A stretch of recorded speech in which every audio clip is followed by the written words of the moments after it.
ఎస్తేరు గ్రంథము 8వ అధ్యాయము. ఆ దినమున రాజైన అహష్వేరోషు యూదులకు శత్రువుడైన హామాను ఇంటిని రాణి అయిన ఎస్తేరునకిచ్చెను. ఎస్తేరు మొర్దెకై తనకు ఏమి కావలెనో రాజునకు తెలియజేసిన మీదట అతడు రాజు సన్నిధికి రాగా, రాజు హామాను చేతిలో నుండి తీసుకొనిన తన ఉంగరమును మొర్దెకైకి ఇచ్చెను. ఎస్తేరు మొర్దెకైని హామాను ఇంటి మీద అధికారిగా ఉంచెను. మరియు ఎస్తేరు రాజు ఎదుట మనవి చేసుకుని అతని పాదముల మీద పడి, అగాగీయుడైన హామాను చేసిన కీడును, అతడు యూదులకు విరోధముగా తలంచిన యోచనను వ్యర్థపరచుడని కన్నీళ్లతో అతని వేడుకొనగా, రాజు బంగారు దండమును ఎస్తేరు తట్టు చాపెను. ఎస్తేరు లేచి రాజు ఎదుట నిలిచి, రాజవైన తమకు సమ్మతి అయిన ఎడలను, తమ దృష్టికి నేను దయపొందిన దాననై రాజవైన తమ ఎదుట ఈ సంగతి యుక్తముగా తోచిన ఎడలను, తమ దృష్టికి నేను ఇంపైన దాననైన ఎడలను, రాజవైన తమ సకల సంస్థానములలో నుండు యూదులను నాశనము చేయవలెనని హమ్మెదాతా కుమారుడైన అగాగీయుడగు హామాను వ్రాయించిన తాకీదుల చొప్పున జరగకుండునట్లు వాటిని రద్దు చేయుటకు ఆజ్ఞ ఇయ్యుడి. నా జనుల మీదికి రాబోవు కీడును, నా వంశము యొక్క నాశనమును చూచి నేను ఎలాగు సహింపగలనని మనవి చేయగా, రాజైన అహష్వేరోషు రాణి అయిన ఎస్తేరునకును యూదుడైన మొర్దెకైకిని ఇలాగు సెలవిచ్చెను. హామాను ఇంటిని ఎస్తేరునకిచ్చియున్నాను. అతడు యూదులను హతము చేయుటకు ప్రయత్నించినందున అతడు ఉరికొయ్య మీద ఉరితీయబడెను. అయితే రాజు పేరట వ్రాయబడి రాజు ఉంగరముతో ముద్రింపబడిన తాకీదును ఏ మానవుడును మార్చజాలడు. కాగా మీకిష్టమైనట్లు మీరు రాజునైన నా పేరట యూదుల పక్షమున తాకీదు వ్రాయించి రాజు ఉంగరముతో దాని ముద్రించుడి. సీవాను అను 3వ నెలలో 23వ దినమందు రాజు యొక్క వ్రాతగాండ్రు పిలువబడిరి. మొర్దెకై ఆజ్ఞాపించిన ప్రకారమంతయు యూదులకును హిందూ దేశము మొదలుకొని కూషు దేశము వరకు వ్యాపించియున్న 127 సంస్థానములలోనున్న అధిపతులకును అధికారులకును ఆయా సంస్థానములకును దాని వ్రాతను బట్టియు దాని భాషను బట్టియు తాకీదులు వ్రాయబడెను. రాజైన అహష్వేరోషు పేరట తాకీదులు మొర్దెకై వ్రాయించి రాజు ఉంగరముతో ముద్రించి గుర్రముల మీద, అనగా రాజనగరు పనికి పెంచబడిన బీజాశ్వముల మీద అంచెగాండ్రనెక్కించి ఆ తాకీదులను వారిచేత పంపెను. రాజైన అహష్వేరోషు యొక్క సంస్థానములన్నిటిలో ఒక్క దినమందే, అనగా అదారు అను 12వ నెల 13వ దినమందే ప్రతి పట్టణమందును యూదులు కూడుకొని తమ ప్రాణములు కాపాడుకొనుటకు ఆయా ప్రదేశములలో నుండి తమకు విరోధులగు జనుల సైనికులనందరినీ, శిశువులను స్త్రీలను కూడా సంహరించి హతము చేసి నిర్మూలపరచి వారి వస్తువులను కొల్లపెట్టుటకు రాజు యూదులకు సెలవిచ్చెనని దానియందు వ్రాయబడెను. మరియు ఈ తాకీదుకు ప్రతులు వ్రాయించి ఆయా సంస్థానములలోని జనులకందరికీ పంపించవలెననియు, యూదులు తమ శత్రువుల మీద పగ తీర్చుకొనుటకు ఒకానొక దినమందు సిద్ధముగా ఉండవలెననియు ఆజ్ఞ ఇయ్యబడెను. రాజనగరు పనికి పెంచబడిన బీజాశ్వముల మీద నెక్కిన అంచెగాండ్రు రాజు మాట వలన ప్రేరేపింపబడి అతి వేగముగా బయలుదేరిరి. ఆ తాకీదు షూషను కోటలో ఇయ్యబడెను. అప్పుడు మొర్దెకై ఊదావర్ణమును తెలుపు వర్ణమును గల రాజవస్త్రమును, బంగారపు పెద్ద కిరీటమును, అవిసెనారతో చేయబడిన ధూమ్రవర్ణము గల వస్త్రములను ధరించుకొనినవాడై రాజు సముఖము నుండి బయలుదేరెను. అందునిమిత్తము షూషను పట్టణము ఆనందించి సంతోషముందెను. మరియు యూదులకు క్షేమమును ఆనందమును సంతుష్టియు ఘనతయు కలిగెను. రాజు చేసిన తీర్మానమును అతని చట్టమును వచ్చిన ప్రతి సంస్థానమందును ప్రతి పట్టణమందును యూదులకు ఆనందమును సంతోషమును కలిగెను. అది శుభదినమని విందు చేసుకొనిరి. మరియు దేశజనులలో యూదుల ఎడల భయము కలిగెను. కనుక అనేకులు యూదుల మతము అవలంబించిరి. ఎస్తేరు గ్రంథము 9వ అధ్యాయము. రాజు చేసిన తీర్మానమును చట్టమును నెరవేరు కాలము వచ్చినప్పుడు అదారు అను 12వ నెల 13వ దినమున యూదులను జయింపగలుగుదుమని వారి పగవారు నిశ్చయించుకొనిన దినముననే యూదులు తమ పగవారి మీద అధికారము నొందినట్లు అగుపడెను. యూదులు రాజైన అహష్వేరోషు యొక్క సంస్థానములన్నిటిలో నుండు పట్టణముల యందు తమకు కీడు చేయవలనని చూచిన వారిని హతము చేయుటకు కూడుకొనిరి. వారిని గూర్చి సకల జనులకు భయము కలిగినందున ఎవరునూ వారి ముందర నిలువలేకపోయిరి. మొర్దెకైని గూర్చిన భయము తమకు కలిగినందున సంస్థానముల యొక్క అధిపతులను, అధికారులను, ప్రభువులను, రాజు పని నడిపించువారును యూదులకు సహాయము చేసిరి. మొర్దెకై రాజు యొక్క నగరులో గొప్పవాడాయెను. ఈ మొర్దెకై అనువాడు అంతకంతకు గొప్పవాడొకటి చేత అతని కీర్తి సంస్థానములన్నిటి యందు వ్యాపించెను.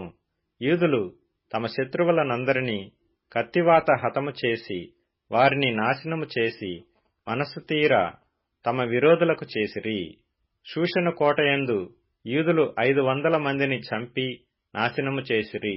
హమ్మెదాత కుమారుడై యూదులకు శత్రువగు హామాను యొక్క 10 మంది కుమారులైన పర్షందాత, దల్పోను, అస్పాత, పోరాత, అదల్య, అరీదాత, పర్మష్త, అరీసై, అరీదై, వైజాత అనువారిని చంపిరి. అయితే కొల్లసొమ్ము వారు పట్టుకొనలేదు. ఆ దినమున షూషను కోటయందు చంపబడిన వారి లెక్క రాజునకు తెలియజెప్పగా రాజు రాణి అయిన ఎస్తేరుతో, యూదులు షూషను కోటయందు 500 మందిని, హామాను యొక్క 10 మంది కుమారులను బొత్తిగా నాశనము చేసియున్నారు. రాజు యొక్క కొదువ సంస్థానములలో వారు ఏమి చేసి ఇందురో ఇప్పుడు నీ మనవి ఏమిటి? అది నీకు అనుగ్రహింపబడును. నీవు ఇంకనూ అడుగునదేమి? అది దయచేయబడునని సెలవీయగా ఎస్తేరు రాజువైన తమకు సమ్మతమైన ఎడల ఈ దినము జరిగిన చొప్పున షూషనునందున్న యూదులు రేపును చేయునట్లుగాను హామాను యొక్క 10 మంది కుమారులు ఉరికొయ్య మీద ఉరితీయింపబడినట్లుగాను సెలవీయుడనెను. అలాగు చేయవచ్చునని రాజు సెలవిచ్చెను. షూషనులో ఆజ్ఞ ప్రకటింపబడెను. హామాను యొక్క 10 మంది కుమారులు ఉరితీయింపబడిరి. షూషనునందున్న యూదులు అదారు మాసమున 14వ దినమందు కూడుకొని షూషనునందు 300 మందిని చంపివేసిరి. అయితే వారు కొల్లసొమ్ము పట్టుకొనలేదు. రాజు సంస్థానముల యందుండు తక్కిన యూదులు కూడుకొని తమ ప్రాణములను రక్షించుకొనుటకై పూనుకొని అదారు మాసము 13వ దినమందు తమ విరోధులలో 75,000 మందిని చంపివేసి తమ పగవారి వలన బాధ లేకుండా నెమ్మది పొందిరి. అయితే వారును కొల్లసొమ్ము పట్టుకొనలేదు. 14వ దినమందును వారు నెమ్మది పొంది విందు చేసుకొనుచు సంతోషముగా నుండిరి. షూషనునందున్న యూదులు ఆ మాసమందు 13వ దినమందును 14వ దినమందును కూడుకొని 15వ దినమందు నెమ్మది పొంది విందు చేసుకొనుచు సంతోషముగా నుండిరి. కాబట్టి ప్రాకారములు లేని ఊళ్లలో కాపురమున్న గ్రామవాసులైన యూదులు అదారు మాసము 14వ దినమందు సంతోషముగా నుండి అది విందు చేయదగిన శుభదినమనుకొని ఒకరికొకరు బహుమానములను పంపించుకొనుచూ వచ్చిరి. మొర్దెకై ఈ సంగతులను గూర్చి రాజైన అహష్వేరోషు యొక్క సంస్థానములన్నిటికీ సమీపముననేమి దూరముననేమి నివసించియున్న యూదులకందరికీ పత్రికలను పంపి, యూదులు తమ పగవారి చేత బాధపడక నెమ్మది పొందిన దినములనియు, వారి దుఃఖము పోయి సంతోషము వచ్చిన నెల అనియు, వారు మూల్గుట మానిన శుభదినమనియు, ప్రతి సంవత్సరము అదారు నెల యొక్క 14వ దినమును 15వ దినమును వారు ఆచరించుకొనుచు విందు చేసుకొనుచు సంతోషముగా నుండి ఒకరికొకరు బహుమానములను దరిద్రులకు కానుకలను పంపతగిన దినములనియు వారికి స్థిరపరచెను. అప్పుడు యూదులు తాము ఆరంభించిన దానిని మొర్దెకై తమకు వ్రాసిన ప్రకారముగా నెరవేర్చుదమని ఒప్పుకొనిరి. యూదులకు శత్రువగు హమ్మెదాతా కుమారుడైన అగాగీయుడగు హామాను యూదులను సంహరింపదలచి వారిని నాశనపరచి నిర్మూలము చేయవలనని పూరు అనగా చీటి వేయించియుండగా, ఎస్తేరు రాజు ఎదుటికి వచ్చిన తరువాత రాజు అతడు యూదులకు విరోధముగా తలపెట్టిన చెడు యోచన తన తల మీదకే వచ్చినట్లుగా చేసి వాడును వాని కుమారులను ఉరికొయ్య మీద ఉరితీయబడినట్లుగా ఆజ్ఞ వ్రాయించి ఇచ్చెను. కావున ఆ దినములు పూరు అను పేరును బట్టి పూరీము అనబడెను. ఈ ఆజ్ఞలో వ్రాయబడిన మాటలన్నిటిని బట్టియు, ఈ సంగతిని బట్టియు, తాము చూచిన దానినంతటిని బట్టియు, తమ మీదికి వచ్చిన దానిని బట్టియు యూదులు ఈ 2 దినములను గూర్చి వ్రాయబడిన ప్రకారముగా ప్రతి సంవత్సరము వాటి నియామక కాలమును బట్టి వాటిని ఆచరించుదమనియు, ఈ దినములు తరతరముగా ప్రతి కుటుంబములోనూ ప్రతి సంస్థానములోనూ ప్రతి పట్టణములోనూ జ్ఞాపకము చేయబడినట్లుగా ఆచరించుదమనియు, పూరీము అను ఈ దినములను యూదులు ఆచరింపకయు తమ సంతతి వారు వాటిని జ్ఞాపకముంచుకొనకయు మానకుండునట్లు నిర్ణయించుకొని ఆ సంగతిని మర్చిపోకుండునట్లు తమ మీదను తమ సంతతి వారి మీదను తమతో కలిసికొనిన వారి మీదను ఇది ఒక బాధ్యతగా ఉండునని ఒప్పుకొనిరి.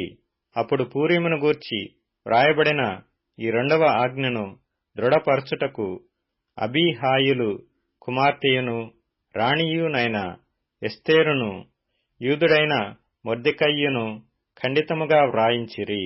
మరియు యూదుడైన మొర్దెకైయును రాణి అయిన ఎస్తేరును యూదులకు నిర్ణయించిన దానిని బట్టి వారు ఉపవాస విలాస కాలములు ఏర్పరచుకొని అది తమ మీదను తమ వంశపు వారి మీదను ఒక బాధ్యత అని ఎంచుకొని వాటిని జరిగించదమని ఒప్పుకొనిన ప్రకారముగా ఈ పూరీము అను పండుగ దినములను స్థిరపరచుటకు అతడు అహష్వేరోషు యొక్క రాజ్యమందుండు 127 సంస్థానములలోనున్న యూదులకందరికీ వారి క్షేమము కోరునట్టియు విశ్వాసార్థములగు నట్టియు మాటలు గల పత్రికలు పంపెను. ఈలాగున ఎస్తేరు యొక్క ఆజ్ఞచేత ఈ పూరీము యొక్క సంగతులు స్థిరమై గ్రంథములో వ్రాయబడెను. ఎస్తేరు గ్రంథము 10వ అధ్యాయము. రాజైన అహష్వేరోషు రాజ్యమును సముద్ర ద్వీపములను పన్ను చెల్లింప నిర్ణయించెను. మొర్దెకై యొక్క బలమును గూర్చియు అతడు సామర్థ్యము చేత చేసిన కార్యములన్నిటిని గూర్చియు రాజు అతనిని గణపరిచిన సంగతిని గూర్చియు మాదీయుల యొక్కయు పారసీకుల యొక్కయు రాజ్య సమాచార గ్రంథమందు వ్రాయబడియున్నది. యూదుడైన మొర్దెకై రాజైన అహష్వేరోషునకు ప్రధానమంత్రిగా నుండి తన వారందరితో సమాధానముగా మాట్లాడుచు తన జనుల యొక్క క్షేమమును విచారించువాడును యూదులలో గొప్పవాడునై తన దేశస్థులలో చాలా మందికి ఇష్టుడుగా ఉండెను. కీర్తనల గ్రంథం 103వ కీర్తన. నా ప్రాణమా యెహోవాను సన్నుతించుము, నా అంతరంగమునున్న సమస్తమా ఆయన పరిశుద్ధ నామమును సన్నుతించుము. నా ప్రాణమా యెహోవాను సన్నుతించుము, ఆయన చేసిన ఉపకారములలో దేనిని మరువకుము. ఆయన నీ దోషములన్నిటినీ క్షమించువాడు, నీ సంకటములన్నిటినీ కుదుర్చువాడు. సమాధిలో నుండి నీ ప్రాణమును విమోచించుచున్నాడు, కరుణా కటాక్షములను నీకు కిరీటంగా ఉంచుచున్నాడు.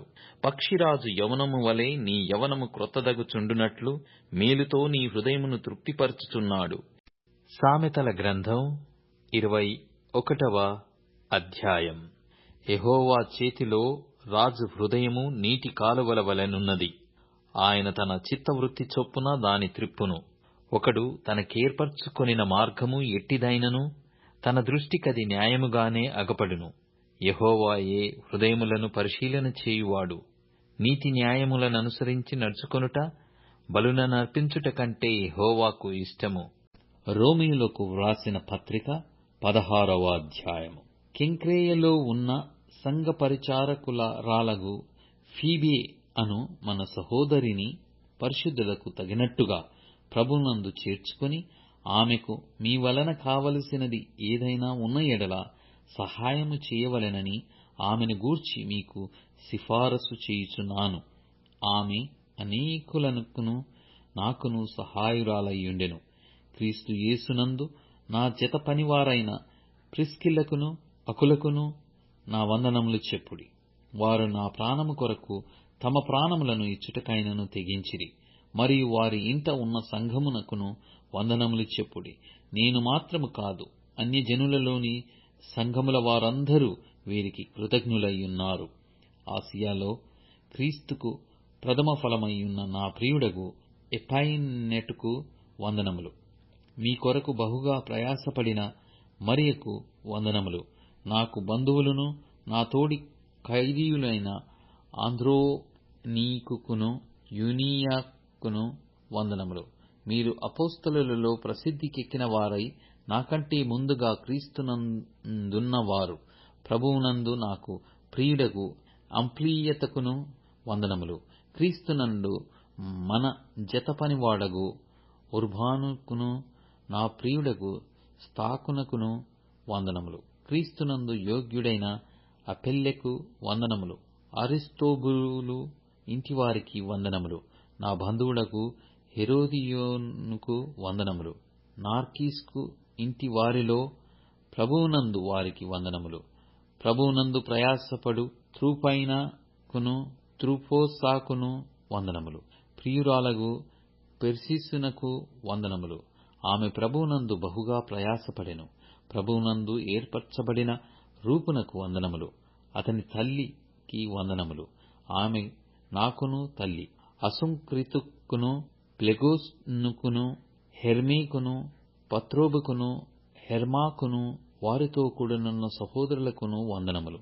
పిలోలోగుకును యూలియాకును నేరియాకును అతని సహోదరునికిని ఒలంపాకును వారితో కూడా ఉన్న పరిశుద్ధులందరికిని వందనములు. పవిత్రమైన ముద్దు పెట్టుకొని ఒకనికొకడు వందనములు చేయుడి. క్రీస్తు సంఘములన్నీయు మీకు వందనములు చెప్పుచున్నవి.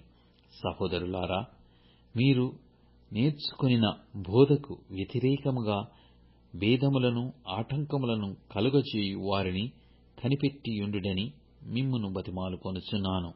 వారిలో నుండి తొలగిపోవుడి. అట్టివారు మన ప్రభువైన క్రీస్తుకు కాక తమ కడుపునకే దాసులు. వారు ఇంపైన మాటల వలనను ఇచ్చకముల వలనను నిష్కపటుల మనస్సులను మోసపుచ్చుదురు. మీ విధేయత అందరికిని ప్రచురమైనది గనక మిమ్మును గూర్చి సంతోషించుచున్నాను. మీరు మేలు విషయమైన జ్ఞానులను, కీడు విషయమై నిష్కపటులనై ఉండువలెనని కోరుచున్నాను. సమాధానకర్తయగు దేవుడు సాతానును మీ కాళ్ల క్రింద శీఘ్రముగా త్రొక్కించును. మన ప్రభువైన యేసుక్రీస్తు కృప మీకు తోడయుండునుగాక. నా జతపని వాడగు తిమోతి, నా బంధువులగు లూకియ, యాసోను, సొస్సిపత్రు అనువారును మీకు వందనములు చెప్పుచున్నారు. ఈ పత్రిక వ్రాసిన తెర్తియ అను నేను ప్రభువునందు మీకు వందనములు చేయుచున్నాను. నాకును యావత్ సంఘమునకును ఆతిథ్యమిచ్చు గాయు మీకు వందనములు చెప్పుచున్నాడు. ఈ పట్టణపు ఖజానాదారుడగు ఎరస్తును సహోదరుడగు క్వర్తును మీకు వందనములు చెప్పుచున్నారు. మన ప్రభువైన యేసుక్రీస్తు కృప మీకు తోడయుండునుగాక. సమస్తమైన అన్యజనులు విశ్వాసమునకు విధేయులగునట్లు అనాది నుండి రహస్యముగా ఉంచబడి ఇప్పుడు ప్రత్యక్షపరచబడిన మర్మము నిత్యదేవుని ఆజ్ఞ ప్రకారము ప్రవక్తల లేఖనముల ద్వారా వారికి తెలుపబడి ఉన్నది.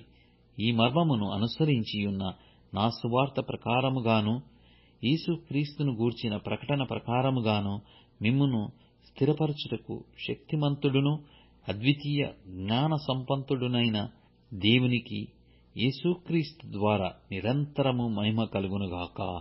ఆమేన్.